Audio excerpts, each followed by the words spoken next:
My name is Grace Mitchell, and I'm 32 years old.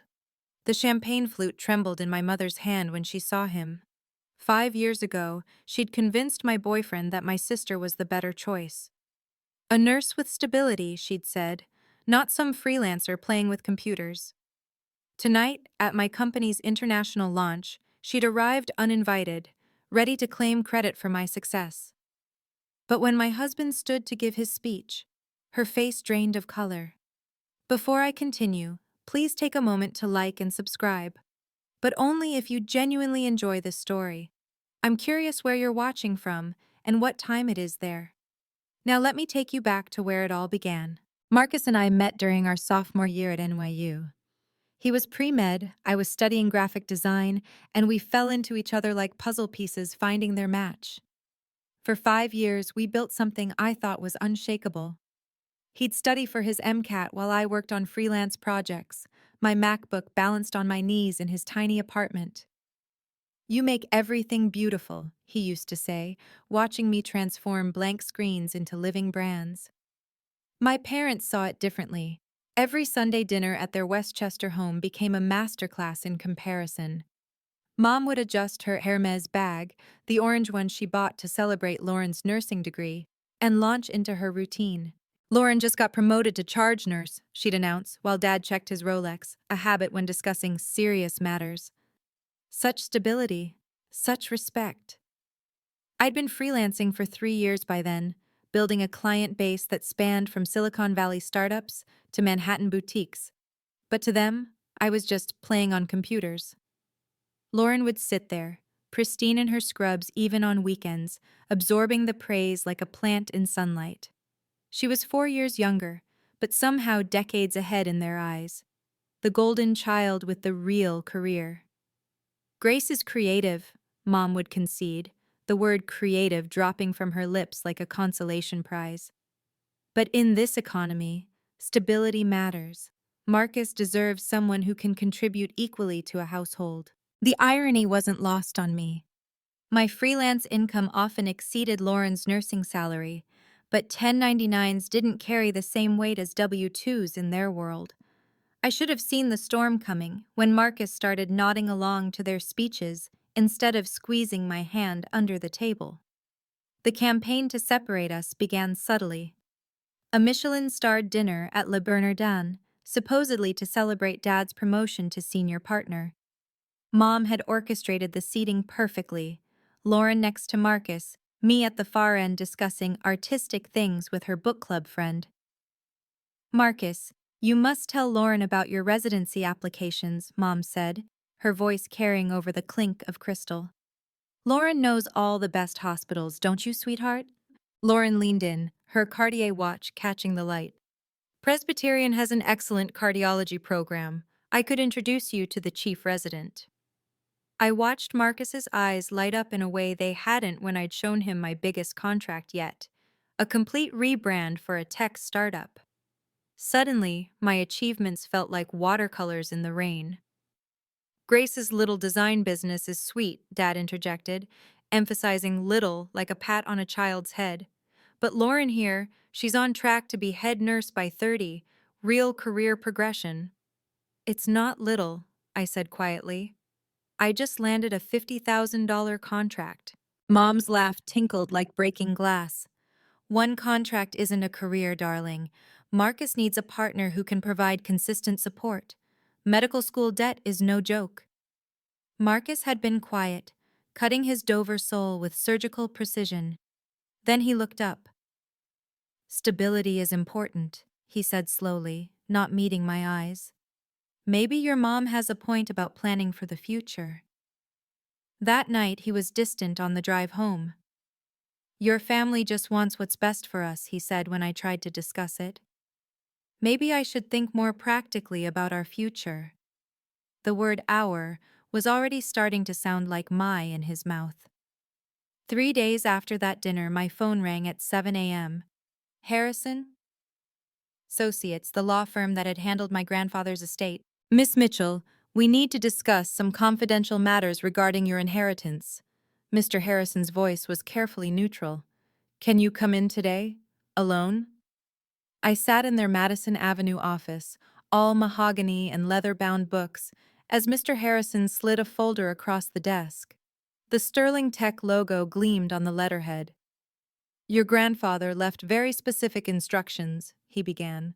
"You've inherited 45% of Sterling Tech Corporation's shares. Current valuation, approximately $900 million. The room spun. Grandpa had been secretive about his work, always calling himself a simple engineer.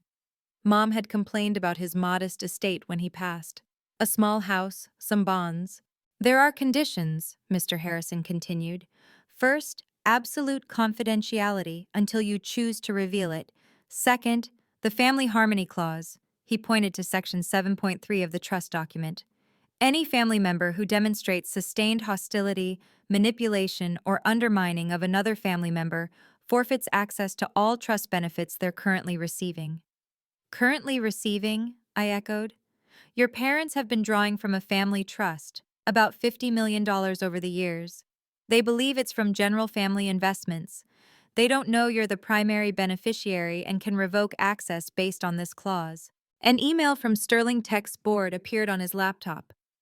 "We await your instructions regarding your voting shares," it read, signed by 12 board members. "Why didn't Grandpa tell anyone?" Mr. Harrison's expression softened. "He wrote you a letter."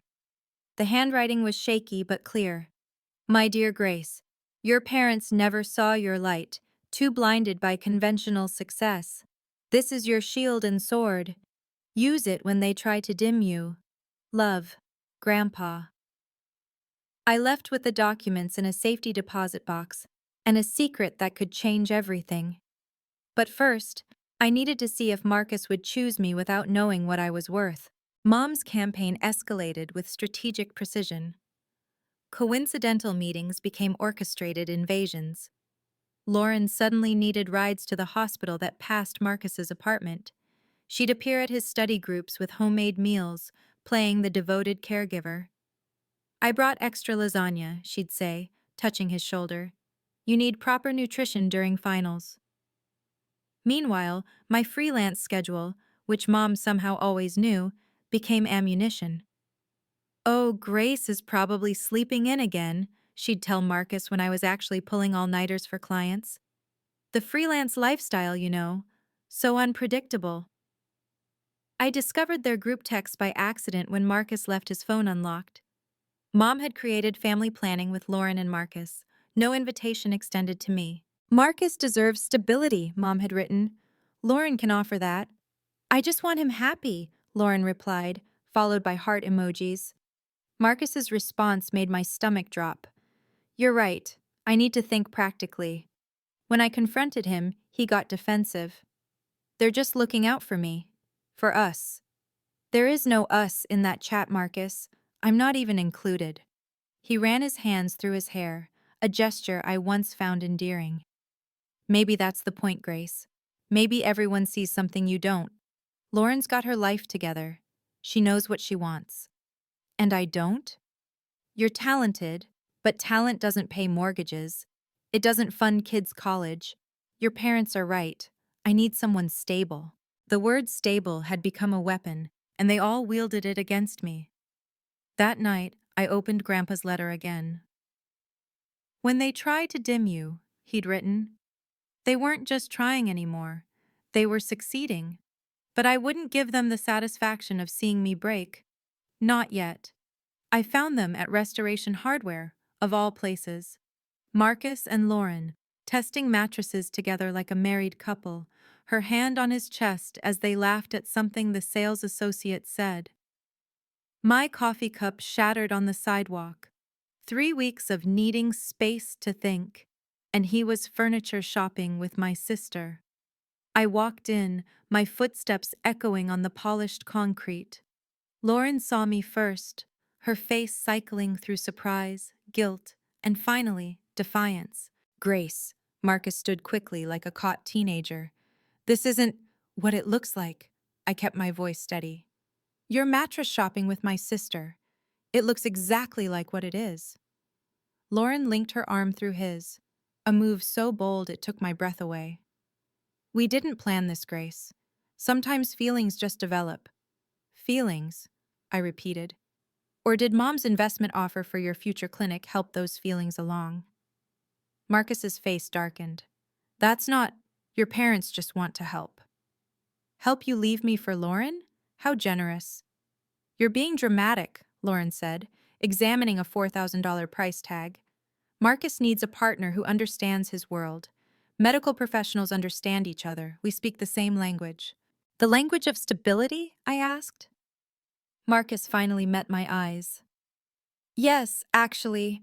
Lauren doesn't gamble our future on the next design trend. She has a real career, with benefits, with growth potential. Your parents helped me see that. So this is it? 5 years, and you're choosing my sister because my parents convinced you I'm not enough? He looked at the floor. I'm choosing a future I can count on. Lauren makes sense. I pulled off the promise ring he'd given me 2 years ago, placed it on the nearest nightstand. Then I hope you're happy with sensible. As I walked out, I heard Lauren say, "She'll be fine. Grace always lands on her feet." If only they knew how high I was about to soar. The family meeting happened without me, but Aunt Patricia, always the gossip, couldn't resist calling me afterward. They sat in your mother's living room like they were planning a merger, she whispered over the phone. Your parents, Lauren and Marcus, even had champagne. Mom had given a speech, apparently, about how sometimes love needs guidance, and the right match isn't always the first match. Dad talked about investment potential, about the clinic he'd help Marcus establish once he married someone suitable. Lauren wore your grandmother's pearl necklace, Patricia added, the one your mom said was lost. The betrayal kept compounding, interest on interest. They'd been planning this for months, maybe longer. Every family dinner, every concerned conversation about my unstable career, it had all been groundwork for this theft. Marcus moved in with Lauren the next week. Mom posted about it on Facebook. So blessed to watch true love bloom. Sometimes God has different plans than we expect. The comments poured in. Such a beautiful couple. Lauren deserves this happiness. Perfect match. Not one person asked about me. In their narrative, I'd already been edited out, a minor character whose arc had ended. I made my decision that night, staring at the Sterling Tech documents. I wouldn't reveal anything yet. Let them have their victory lap. Let them think they'd won. I booked a one-way ticket to New York, sent a 2-line email to my clients about relocating, packed everything that mattered into 3 suitcases. The only goodbye I left was a note on my apartment door. Gone to find my stability. Mom would hate the ambiguity. She'd hate not knowing where I was, what I was doing. Good.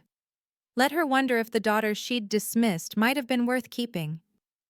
If you've ever felt like the black sheep in your family, you'll understand what comes next. Sometimes the best revenge isn't revenge at all. It's building something so undeniable that even your critics must acknowledge it.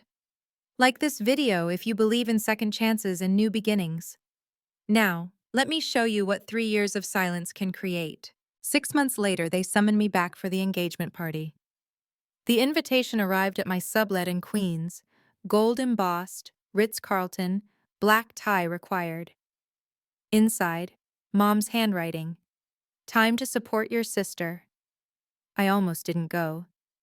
But something, maybe Grandpa's voice in my head about facing battles head-on, made me put on my one good dress and show up. The ballroom sparkled with crystal chandeliers and society people I'd grown up around. Mom held court near the Champagne Tower, her new Chanel suit announcing her triumph to everyone who'd listen. We're so proud of Lauren, she told Mrs. Vanderbilt, marrying a future cardiologist, and Grace is here too somewhere, still doing her little computer things. They called me up during speeches. Mom's idea, clearly. Public humiliation disguised as inclusion. Grace, come say something about your sister's happiness, she commanded into the microphone. 200 faces turned to watch me walk to the stage. Lauren stood there in a $10,000 dress, her ring catching the light, the ring Marcus had once shown me, saying he was saving for our future. I took the microphone. Lauren always gets what she wants, I said simply. And Marcus always chooses the safe path. They're perfect for each other. Mom's smile flickered. She grabbed the mic. What grace means is that some people are meant to support, and others to shine. Lauren has always been our shining star. A head nurse at Presbyterian marrying a doctor, every parent's dream. The crowd applauded. I stood there, invisible despite being on stage. Of course, Mom continued. Grace is moving on to… What was it, dear? Still freelancing? I'm building something, I said quietly. Building, Mom repeated with a laugh. Well, we all need our hobbies. But tonight is about real achievement, to Lauren and Marcus. As I left the stage, one person didn't applaud, a man in a Tom Ford suit near the back, watching everything with calculating eyes. I found refuge on the terrace, Manhattan glittering below like promises waiting to be claimed. The January air bit through my dress, but it felt cleaner than the suffocating perfection inside. Quite a performance, a voice said behind me. The man in the Tom Ford suit stepped out, holding 2 glasses of champagne. Up close, his eyes held an intelligence that seemed to catalog everything. Which performance, Boaz? I asked. My family's or mine? Both, I suppose. He handed me a glass. Though yours showed more restraint. I'm Alexander, by the way. Grace, the family disappointment. Is that what you are? He leaned against the railing. I saw someone maintaining dignity while being publicly diminished. That takes strength. Before I could respond, Lauren appeared. Grace, you're needed for photos. Mom insists. Alexander watched the interaction, saying nothing. As I turned to leave, he handed me a business card. Just his name and a number, nothing else. In case you ever want to discuss that something you're building, he said. The rest of the night was orchestrated torture. Photos where I was positioned at the edges, easily cropped out. Toasts where my absence from Lauren's future was celebrated. Marcus avoided my eyes entirely, Lauren's hand possessively on his arm. During the father-daughter dance, Dad dancing with Lauren while I sat alone, Mom appeared beside me. You could have had this, she whispered, if you'd chosen stability over dreams. I chose myself, I replied. And look where that got you, alone at your sister's engagement while she marries your ex-boyfriend. Was your pride worth it? I left without saying goodbye, Alexander's card in my pocket. At the parking garage, I sat in my Honda Civic between a Bentley and a Maserati, and finally let myself cry. Tomorrow, I'd disappear completely. Tonight, I mourned the family I'd never really had. New York swallowed me whole, and I let it. My studio in Astoria was a far cry from the Westchester suburb I'd left behind, 500 square feet with a radiator that clanged like a ghost in chains. But it was mine. I threw myself into work with desperate focus.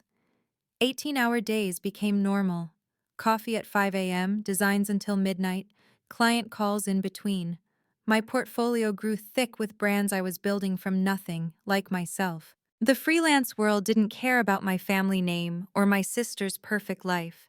They cared about deliverables, creativity, conversions. My clients multiplied. A boutique in Soho, a tech startup in Brooklyn, a restaurant group expanding nationally. 6 months in, I had to turn down projects. My bank account, once gasping, began to breathe steadily, then deeply. I ignored every call from home. Mom left voicemails that progressed from irritated to angry to wounded. You missed Lauren's bridal shower. The wedding venue needs final numbers. This silent treatment is childish, Grace. I liquidated a tiny fraction of my Sterling Tech shares, just enough to upgrade my equipment and rent a proper office space in Long Island City. The lawyers handled it quietly, the money appearing like magic in accounts my family knew nothing about. My neighbors thought I was a workaholic hermit. The bodega owner knew my order by heart: black coffee, protein bar, whatever fruit wasn't bruised. I lived on autopilot, building my empire 1 pixel at a time. But late at night, When the city hummed outside my window, I'd think about that man from the engagement party, Alexander. His card lived in my wallet, edges soft from handling. Sometimes I'd dial 6 digits of his number before hanging up. I wasn't ready to trust anyone yet. First, I had to become someone who couldn't be dismissed. I met Alexander again at a design conference in Midtown, 8 months after the engagement party. I was presenting on brand evolution to a room of executives when I saw him in the third row, taking notes like a student. "Grace Mitchell," he said afterward, approaching through the crowd. The family disappointment who just had Fortune 500 CEOs frantically taking photos of her slides. "Alexander," I replied. "The mysterious man who hands out cards with no company name." "I invest," he said simply, "in people and ideas worth believing in. Coffee?" We walked to a quiet cafe on 47th Street. He knew the owner, who gave us a corner table without asking. "Your presentation was brilliant," he said, "but you underpriced your value proposition by at least 40%. How would you know my pricing?" "I've been following your work. Your rebrand for Henley Hotels increased their bookings by 35% in 3 months. Yet you charge them half what McKinsey would have for lesser results. You've been researching me?" He smiled. "I research all my potential investments. Though with you, it's more than business." "More?" "I was at that engagement party for a reason. The Ritz-Carlton is one of my portfolio companies. I watched your family try to break you, and you refused to break. That intrigued me. And now? Now I'm watching you build something remarkable while still undervaluing yourself. It's frustrating." Over the next 2 months, coffee became a weekly ritual. He never pushed, never asked about my family. We talked about business, design, the future. He had a way of seeing 3 moves ahead that reminded me of someone. "You think like my grandfather," I told him one afternoon. "Samuel Mitchell was a visionary," he said casually. I froze. "You knew my grandfather?" Alexander studied his coffee. "Sterling Tech is a remarkable company. Your grandfather built something special.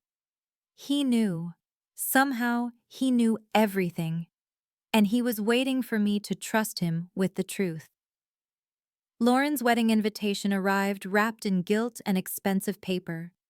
Embossed roses, letterpress printing, a venue I recognized, the Sterling Tech Foundation's private estate in the Hamptons. The irony was almost poetic. She was getting married at a property my inheritance funded, and she didn't even know it. Mom's note was tucked inside. "Whatever happened between us, family stands together. Lauren needs her sister there. Don't let your pride ruin her day." My pride. As if I was the one who'd orchestrated the theft of a 5-year relationship. The text started immediately. "Dad, your mother is making herself sick over this. Come home." Lauren, "I know things are weird, but you're my maid of honor, always have been in my head." Even Marcus, "Grace, please, we all want you there. We can be adults about this."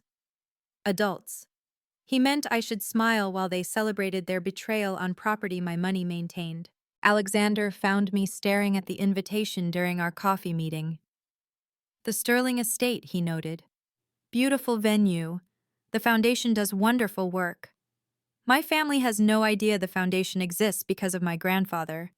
But you do." He leaned back. "The question is, what are you going to do with that knowledge?" "Nothing. I'm not going." "You could go and say nothing.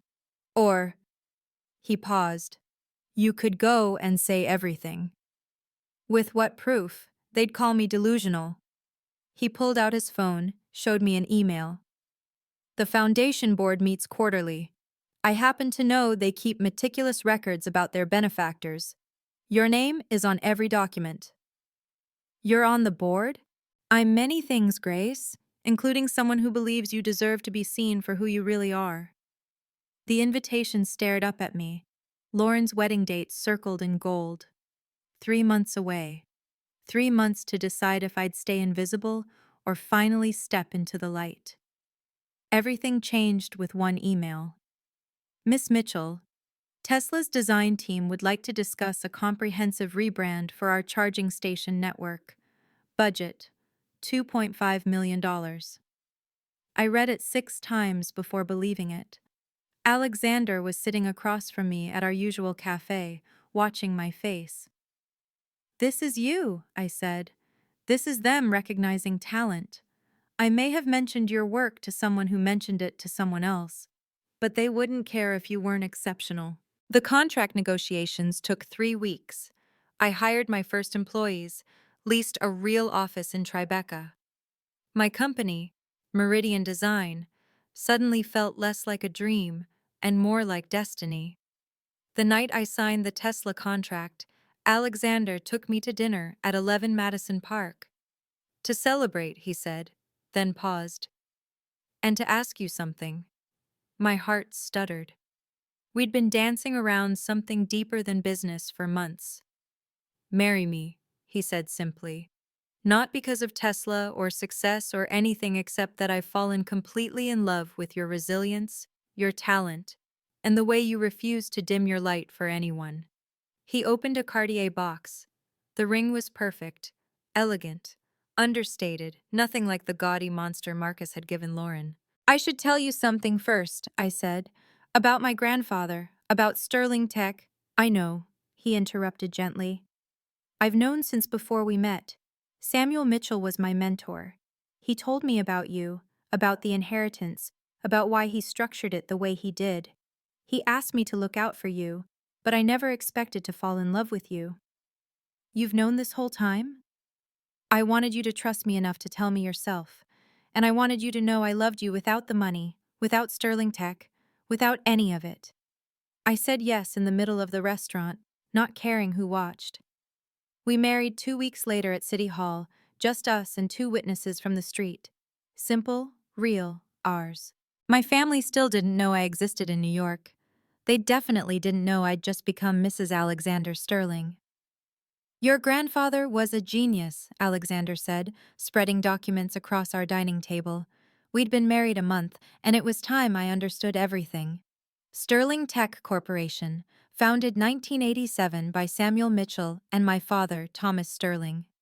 Your grandfather owned 45%, my father owned 45%, and 10% went to early investors. Your father? Died when I was 15. Left everything to me. I've been CEO since I was 25. He pulled out a folder marked Confidential. Your grandfather structured your inheritance brilliantly. You own 45% of a company worth $2 billion. But more importantly, look at Section 7.3. The Family Harmony Clause. I'd read it before, but Alexander pointed to a subsection I'd missed. "Any funds distributed to family members from secondary trusts are contingent upon the primary beneficiary's discretion," he read. "Your parents have been living off a $50 million trust that you control. They think it's independent family money." 50 million? Your mother's shopping habits, your father's investments, Lauren's medical school loans paid in full, Marcus's clinic seed money, all from a trust you can freeze with one letter.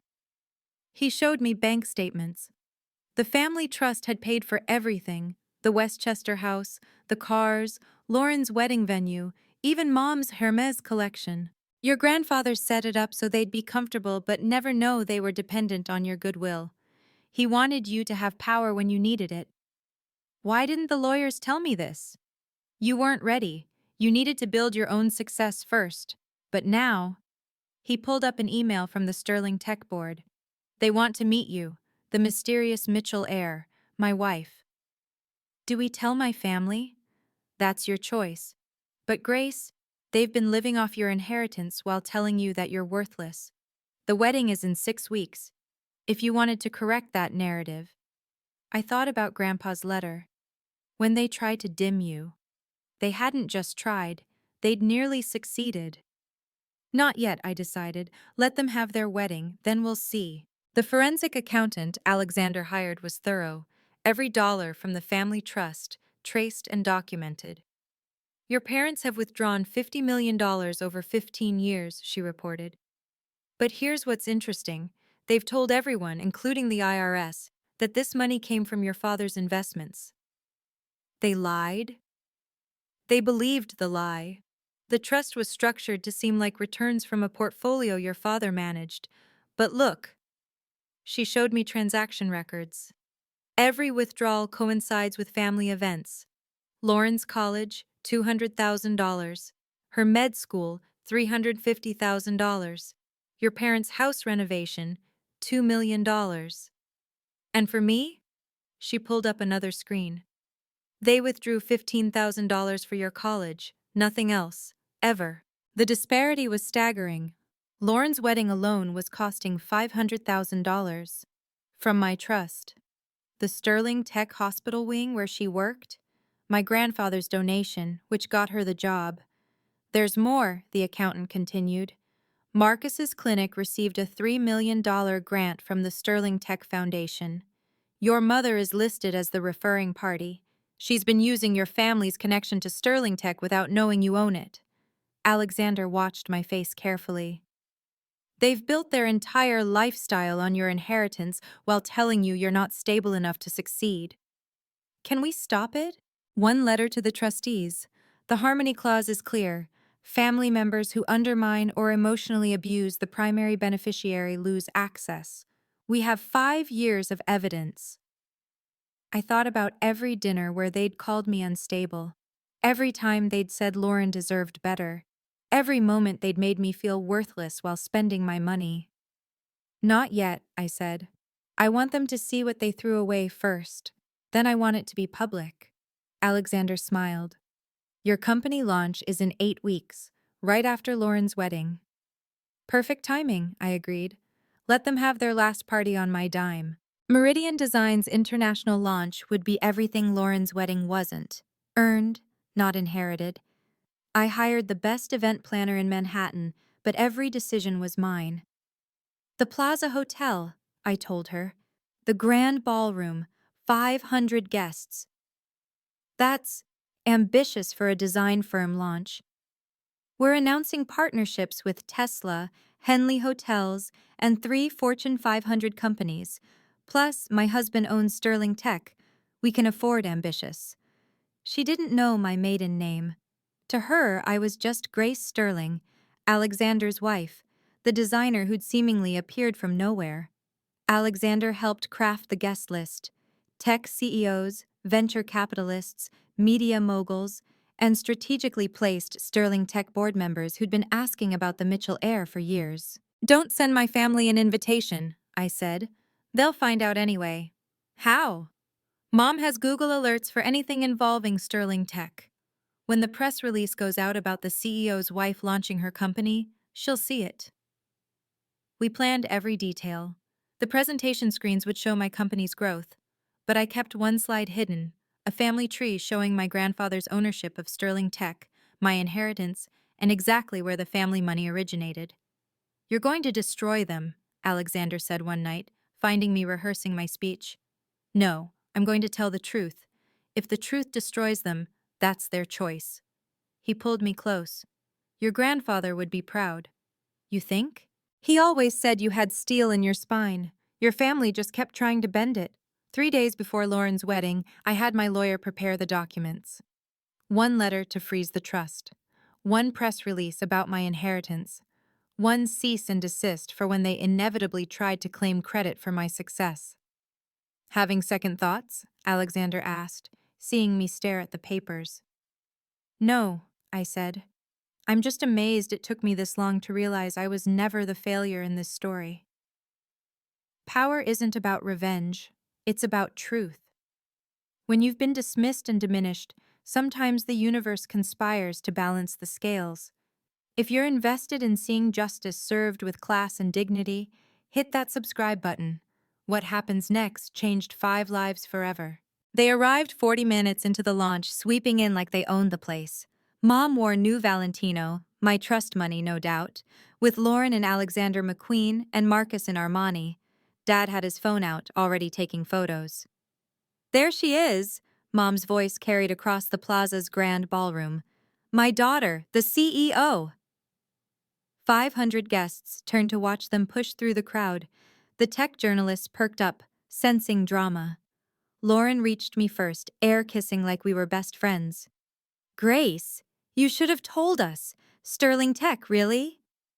We always knew you'd amount to something, Mom announced loudly, attracting a circle of listeners. We supported her from the beginning, you know. Family investment in her future. I stood perfectly still, champagne untouched. Alexander's hand found mine, steadying. Mrs. Mitchell? A reporter approached. You must be so proud of Grace's success. Oh, we are, Mom preened. We funded her start, you know. Family money. We always believed in her vision. The lie was so bold, so absolute, that I almost admired it. Marcus stepped forward, extending his hand to Alexander. You must be the husband. I'm Marcus, Grace's old friend. Her ex-boyfriend, Lauren corrected, linking her arm through his. But that's ancient history. We're all family now. Speaking of family, Dad interjected, spotting a Sterling Tech board member. We should discuss increasing our involvement with the company. As founding family members, we have ideas. Founding family? Alexander's voice was dangerously quiet. Well, yes, Mom said. The Mitchell connection to Sterling Tech goes back decades. The board member looked confused. I wasn't aware there were other Mitchell heirs. Oh, we're very involved, Mom lied smoothly. Behind the scenes, of course, humble investors. But now that Grace has made it public, we can be more open about our role. They were rewriting history in real time, claiming my inheritance, my success, my life as their creation. I caught Alexander's eye. He nodded toward the stage.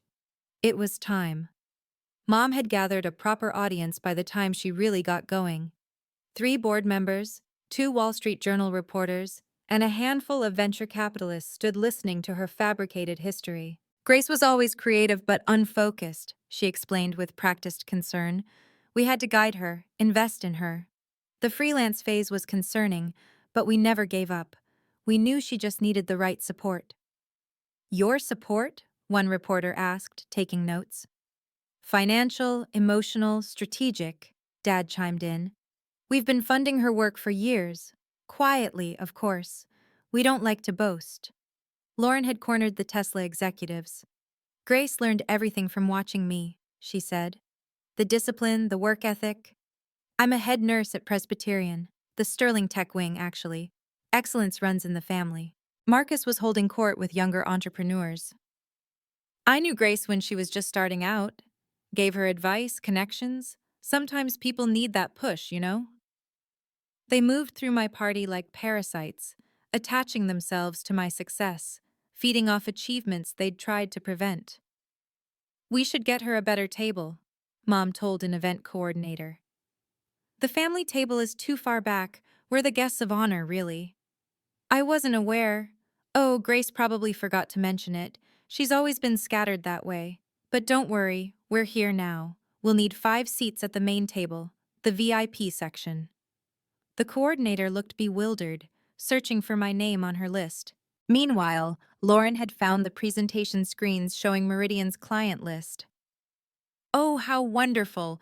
Though really, she should add that this was a family effort. Mom, come see. They stood there, in my accomplishment, trying to paint themselves into a picture they'd tried to burn.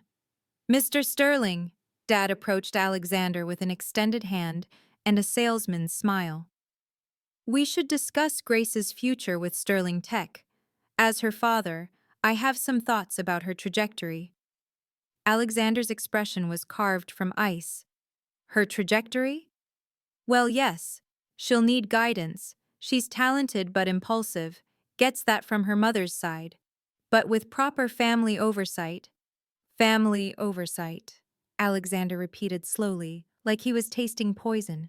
Every word they spoke dug their grave deeper. They didn't know it yet, but the recording devices at every table were capturing everything. Evidence for what came next. I walked to the podium with the calm that comes from knowing exactly how a story ends. The room quieted, 500 faces turning toward the stage. Good evening, I began. Thank you all for joining Meridian Design's international launch. Before I discuss our future, I need to thank someone special. Mom preened in her commandeered VIP seat, ready to accept recognition. My husband, I continued. Alexander Sterling. Alexander stood from our table, the actual VIP table, and the spotlight found him. Gasps rippled through the crowd as people connected the dots. The Sterling Tech CEO, my husband. Mom's champagne glass froze halfway to her lips. Alexander believed in me when my own family called me unstable, I said evenly. He saw potential where others saw disappointment. He invested in my dreams when others said I should give them up. Lauren grabbed Marcus's arm. Dad's phone clattered to the table. But Alexander wasn't the first Sterling to believe in a Mitchell, I continued. My grandfather, Samuel Mitchell, co-founded Sterling Tech with Alexander's father in 1987. The screens behind me lit up with incorporation documents, my grandfather's signature bold and clear. What many don't know is that my grandfather left very specific instructions about his legacy. I clicked to the next slide, the family tree, showing my 45% ownership. I inherited my grandfather's shares 3 years ago. I own 45% of Sterling Tech Corporation. The room erupted in whispers. Reporters typed frantically. Mom's face had gone from red to white to gray.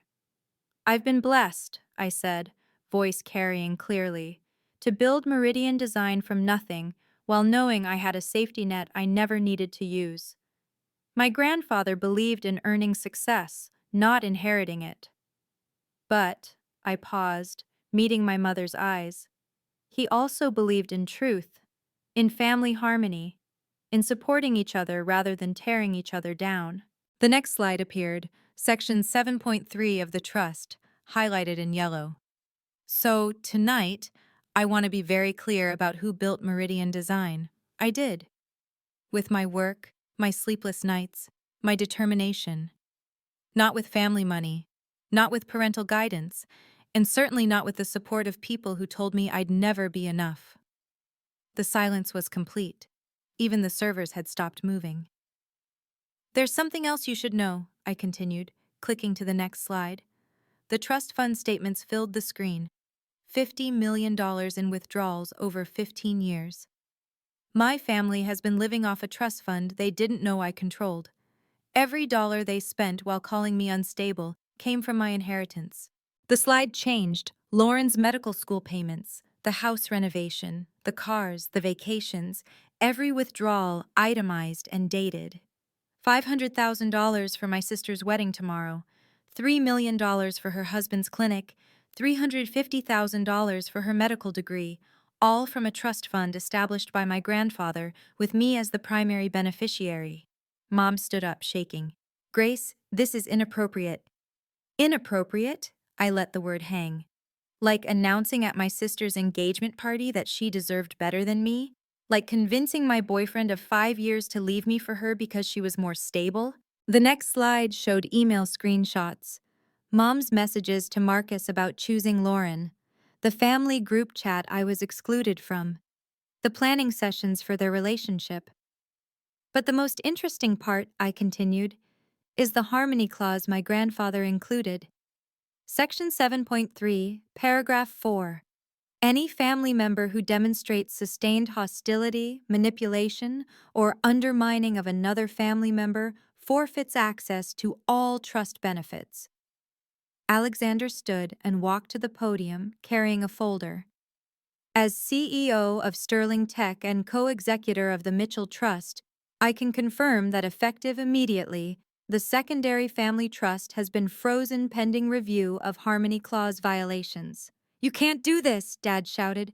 Actually, we can, Alexander replied calmly. The board approved it this morning. Mrs. Sterling provided extensive documentation of emotional abuse, financial manipulation, and deliberate undermining of her career and relationships. The screen changed one more time. A cease and desist letter, dated today. Any attempt to claim credit for Meridian Design's success, to access Sterling Tech resources, or to leverage the Mitchell name for financial gain will result in immediate legal action, I read. Lauren was crying. Marcus sat frozen. Mom gripped the table like she might faint. "The wedding tomorrow," Lauren whispered. "Everything's been paid." "From my trust fund," I confirmed. "Consider it my wedding gift, the last thing my money will ever buy you." Security approached their table. Not aggressively, just present, making it clear the show was over. The consequences were swift and public. Mom's phone buzzed first, American Express, declining her card at the Plaza gift shop where she'd been charging champagne to take home. "There must be a mistake," she told the clerk, loud enough for nearby guests to hear. "The account's been frozen, ma'am," the clerk replied, checking his screen. "The primary account holder has restricted access." Lauren's phone rang next. Presbyterian Hospital's administrator, his voice carrying despite her lowered volume. "Miss Mitchell, we need to discuss your position. The Sterling Tech endowment that funds your department has been restructured. Your role is under review." Marcus received an email, his face draining as he read. The Sterling Tech Foundation's grant for his clinic, terminated effective immediately. $3 million, gone. He'd have to close within the month. "You vindictive—" Mom started toward the stage. Security stepped forward, but I raised my hand. Let her speak. Let everyone see who she really was. "We're your family," she screamed. "We raised you. We gave you everything." "You gave me nothing but doubt," I replied into the microphone. "Every success I've achieved, you tried to claim. Every failure you predicted, you tried to cause. Lauren's wedding is tomorrow. You're ruining her life." Lauren ruined her own life when she chose to steal what wasn't hers. The venue's paid through tomorrow. After that, you're on your own. Dad tried the businessman approach. "Grace, let's discuss this privately. There's been a misunderstanding." "The only misunderstanding," Alexander interjected, "was your family thinking you could emotionally abuse someone for years and still profit from their inheritance." The Wall Street Journal reporter raised her hand. "Mrs. Sterling, are you saying your family took credit for your success while actively undermining it?"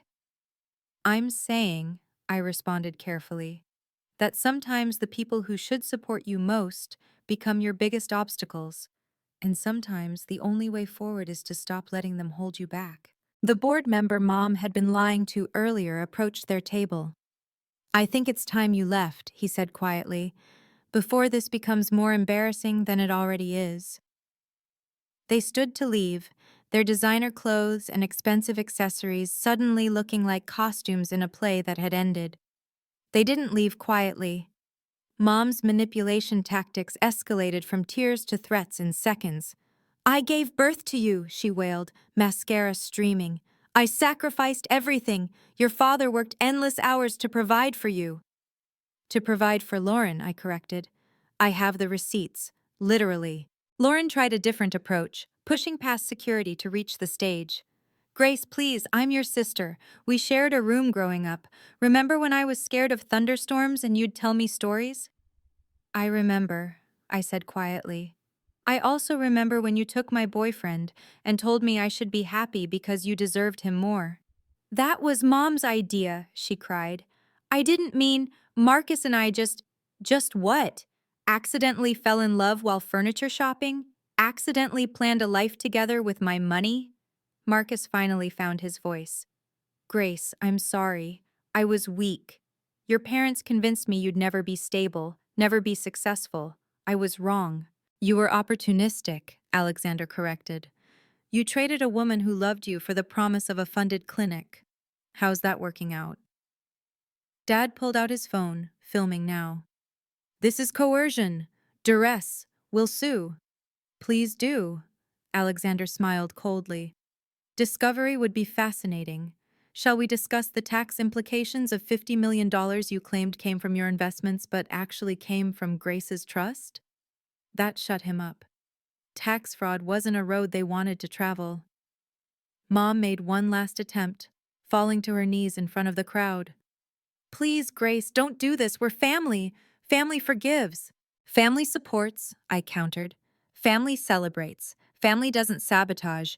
You taught me that family was conditional on success. But only Lauren's success, never mine." "The wedding guests are arriving in 12 hours, Lauren sobbed. What do I tell them? The truth, I suggested. That you built your happiness on your sister's heartbreak, and the foundation finally cracked. Security moved in, gently but firmly escorting them toward the exit. The entire ballroom watched in stunned silence as my family, the people who should have loved me most, were removed from my moment of triumph. "This isn't over," Mom shrieked as the doors closed. "You'll regret this. You'll come crawling back when you need us." But I wouldn't. We all knew I wouldn't. I'd built something they could never take credit for, never tear down, never diminish. I'd built myself. The lawyers moved efficiently. Within minutes of my family's exit, 3 separate legal teams converged on the situation. Sterling Tech's general counsel approached with documents. "Mrs. Sterling, the trust freeze is confirmed. They'll receive formal notice within the hour." My personal attorney added, "The cease and desist has been filed with the court. Any attempt to use your name, your company, or your inheritance in any capacity will trigger immediate legal action." The third lawyer, representing the Sterling Tech Foundation, was perhaps the most decisive. "Mr. Marcus Hayes's clinic grant has been terminated for misrepresentation. He claimed the Mitchell family connection without authorization. We're pursuing recovery of funds already distributed." Alexander handled the media with surgical precision. "Sterling Tech supports family values," he told the reporters. "But family means mutual respect and support, not exploitation and manipulation." The plaza's security chief approached. "Mrs. Sterling, we've documented everything. If you need witness statements for any legal proceedings, we have 17 staff members who observed the confrontation." "Thank you," I said, then turned to address the room one more time. "I apologize for the disruption," I announced. "This wasn't how I planned to launch Meridian Design, but perhaps it's fitting. My company was built on authenticity, on refusing to be something I'm not to please others. Tonight, you've seen the real story." The crowd erupted in applause. Not polite, obligatory clapping, but genuine support. Several investors approached Alexander about increasing their positions. 3 new clients signed contracts before the night ended. As the evening wound down, the Sterling Tech board member who'd witnessed Mom's lies pulled me aside. "Your grandfather would be proud," he said quietly. "He always said you had more strength than anyone realized. He structured that trust specifically to protect you from them. He knew? He knew everything. Why do you think he kept it secret? He wanted you to build your own success first, so when this moment came, no one could claim they made you." The papers would run the story for weeks. "Heiress exposes family's exploitation." "The Mitchell Trust Scandal." "From rejected to respected. Grace Sterling's rise." But I didn't care about the headlines. I cared that the truth was finally, irrevocably, out.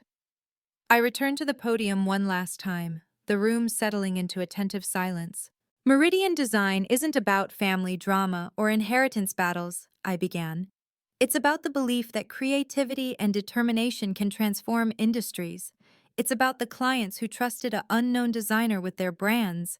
It's about the team who worked 18-hour days to meet impossible deadlines." The screens behind me shifted to showcase our work: the Tesla charging stations, the Henley Hotel's rebrand, the Fortune 500 campaigns. Success isn't inherited, it's earned. It's built on sleepless nights and rejected proposals and getting up every time someone tells you you're not enough. I found Alexander's eyes in the crowd. "It's about finding people who see your potential when others only see your flaws, who invest in your dreams when others call them fantasies." My grandfather left me more than money. He left me the freedom to fail and succeed on my own terms. My husband gave me more than his name. He gave me the confidence to claim my own. The room was silent, hanging on every word. So tonight, I'm not celebrating revenge or vindication. I'm celebrating resilience. The resilience of everyone who's been told they're too unstable, too creative, too different to succeed.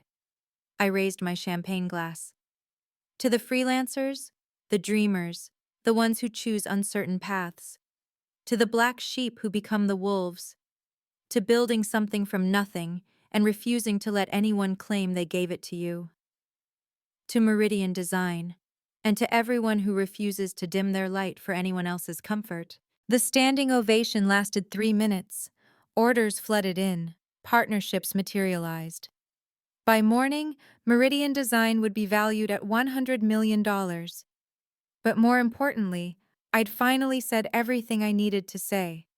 The truth had set us all free, just in very different ways.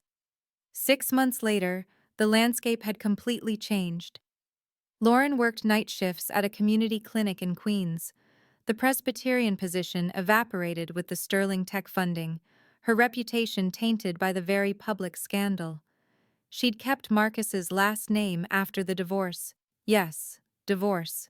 Without the clinic funding, without the lifestyle my trust had provided, their marriage lasted exactly 4 months after the wedding. Marcus declared bankruptcy. The clinic closed, investors fled, and medical school debt crushed him without the Sterling Tech grant. Last I heard, he was working at an urgent care center in New Jersey, 60 hours a week just to make loan payments. My parents sold the Westchester house in a fire sale, moving to a 2-bedroom apartment in Yonkers. Dad's reputation in financial circles was destroyed after the tax investigation revealed he'd been claiming false investment returns.